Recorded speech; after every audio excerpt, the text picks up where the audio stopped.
Artists are often the first to take a stand in the world when change is needed. Take Robby Romero, an Apache musician from New Mexico.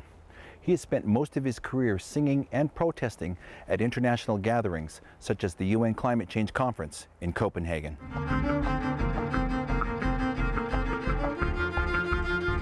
I'm a musician. I'm from the Apache and Pueblo territories of the Southwest, Turtle Island, known as North America. And I'm here to stand in solidarity with my brothers and sisters, Indigenous peoples of the world, to defend our rights, to defend Mother Earth, and to ensure that the voice of Indigenous peoples is included in this global conversation, especially when it comes to the environment. That song I wrote really to commemorate and celebrate the United Nations adoption of the Declaration on the Rights of Indigenous Peoples. It's really a song of celebration and freedom, and a song of recognition of who we are as Indigenous peoples, not just in North America, but all over the world. And it's a song to show the beauty and the power and the wisdom of our people.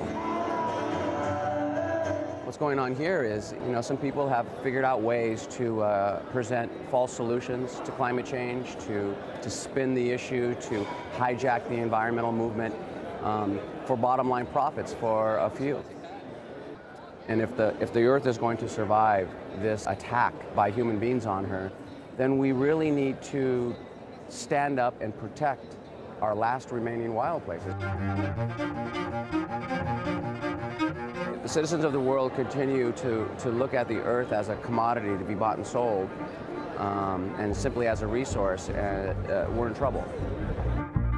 And what they're negotiating in here, when they're really talking about, the fate of the planet, they're talking about a capitalistic approach to, getting more indigenous lands and resources, to desecrating and destroying the last remaining wild places on Earth that have been defended for thousands of years by indigenous peoples and are today. Justice! Climate justice! We had a wonderful march. They say over 100,000 people were there. The Indigenous Bloc led the march,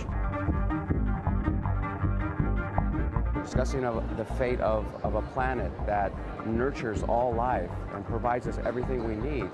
And to look at that as a capitalistic resource to profit from, and especially to profit from for very few, while committing one of the worst acts of violence on the others, which is poverty, is a crime. And it needs to be stopped. And if these negotiators don't do it, then maybe their bosses will, the multinational corporations who control them.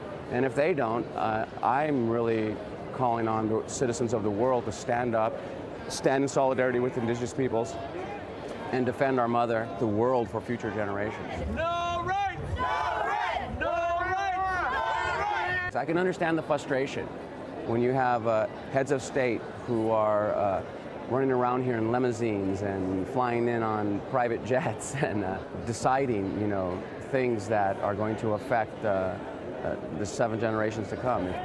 I hope that the negotiators here, and I hope that big business, who could really play a crucial role in stopping climate change and reducing emission. I hope that they open their hearts and minds. I hope that they listen to the voice of Indigenous peoples on the front lines of climate change. And I hope that they do that in a good way.